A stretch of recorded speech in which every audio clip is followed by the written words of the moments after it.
Good morning and thank you for joining us for Wednesday's Daily Market Outlook. Joining me today is Emily from our trading room to tell us more about recent developments. Emily. Spot Ether funds started a new week with a major sell-off, posting almost $200 million in outflows on Monday, in extending a trend that started last week. Monday's outflows were only topped by $465 million on August 4th. Intel is getting a $2 billion capital injection from SoftBank Group in a major vote of confidence for the troubled US chipmaker that is in the middle of a turnaround effort.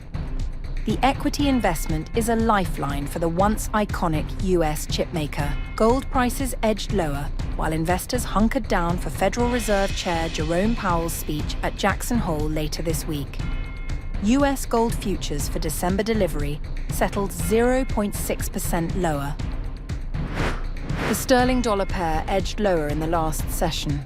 The CCI is giving a negative signal. The Bitcoin-dollar pair plummeted in the last session. The stochastic indicator is giving a positive signal. The Aussie-dollar pair saw moderate losses in the last session.